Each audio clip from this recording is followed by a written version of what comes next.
first of all, I'd like you to, if you wouldn't mind, tell us the story about the brand of vodka in the book and how you came up with that brand.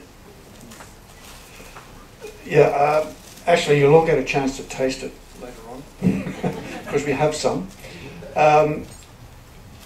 Errol was known for being a vodka drinker, and a serious vodka drinker, but I couldn't find any reference to the brand. Before I started writing the book, I couldn't find any reference to the brand that he drank.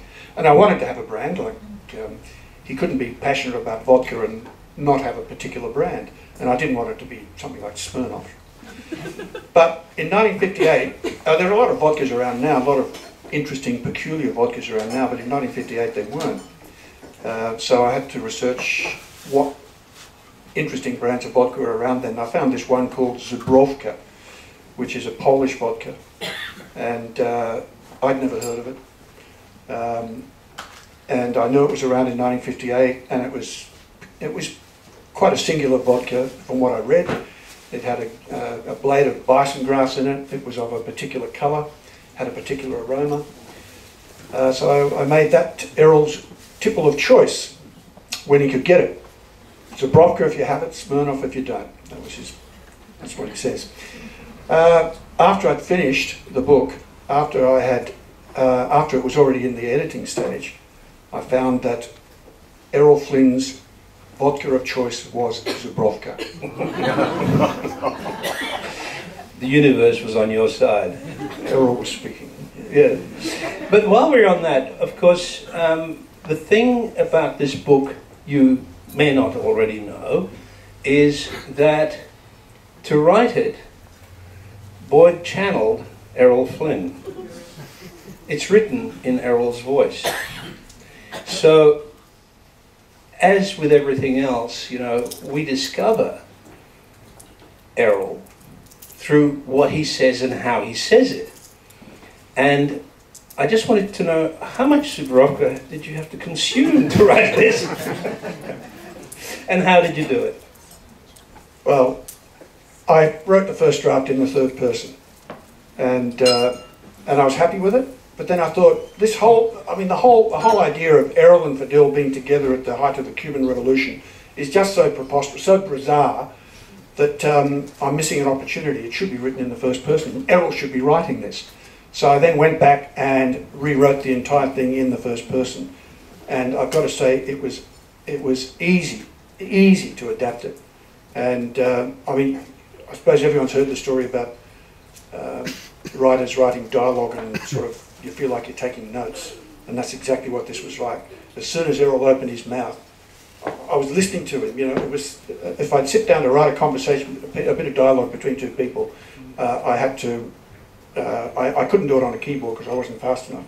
It just happened, and I had to quit. If I could do shorthand, I could just keep up. But did you actually dictate some of this dialogue? No. So you had to write fast. I had to write very fast, and what I was doing was writing four-letter words. I was if a word had 7 letters in it, I'd write the first 3 letters because I couldn't keep up otherwise because I can't do shorthand. So your mind was racing ahead of your fingers. Yeah.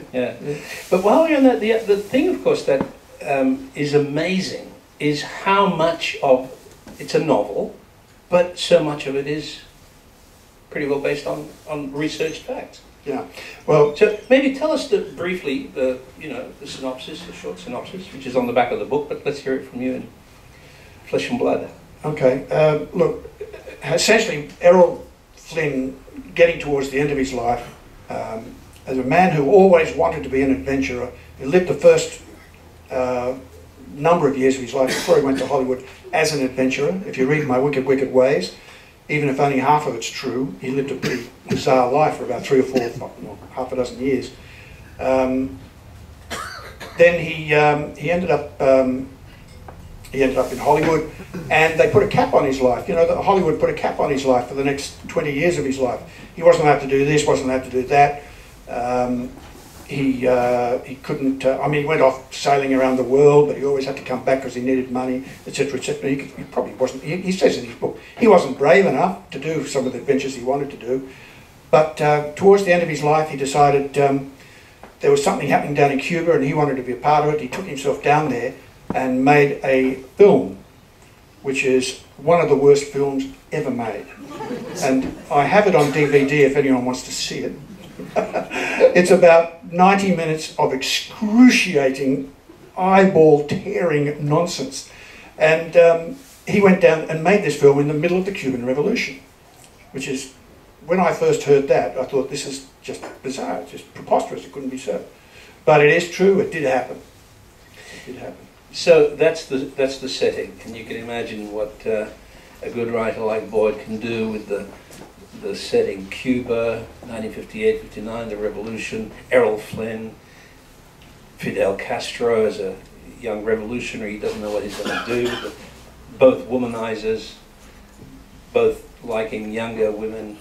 Well, this is the thing, that when I first heard about it, I think most people would say, you know, what I first heard was on a documentary, a television documentary that said it was about Errol Flynn's life, and I was in the middle of another manuscript where I had a character who was more or less based on Errol Flynn, not as a movie star, but the characteristics of the man. And so I watched this documentary to brush myself up on Errol Flynn's characteristics. At the end of it, almost the last thing in the documentary, they said that just before he died, he went down to Cuba, and when Fidel Castro rode into Cuba in his victory parade, on the next tank was Errol Flynn. That is just preposterous. So of course, then I went to the net, and I found that it wasn't preposterous. If you go to the net, you'll find it's full of it. There's lots of people who have talked about it. No one's really written about it. Well, people have been writing about it on the net and saying how crazy this is, but the most anyone's ever written about it is a few paragraphs, because there's no evidence as to what actually happened. So, but I know he got chased out of Cuba, and Fidel, 1 minute straight after Havana fell, Fidel was quite happy to say that Errol Flynn was there, fighting with the rebels, which he wasn't, but he... And then a few days later, he said he'd never heard of Errol Flynn and he was never there.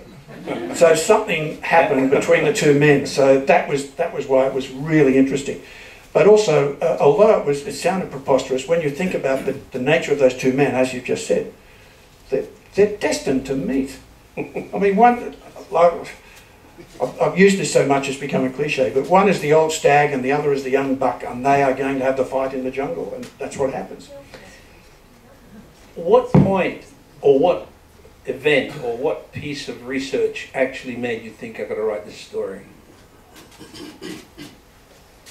When I heard that Errol Flynn was on the next tank. That was it. I mean, the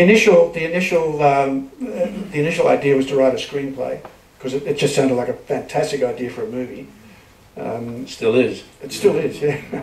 But I mean, I don't like the process of writing screenplays. I mean, it's too collaborative, too many people involved, you lose control, etc., etc.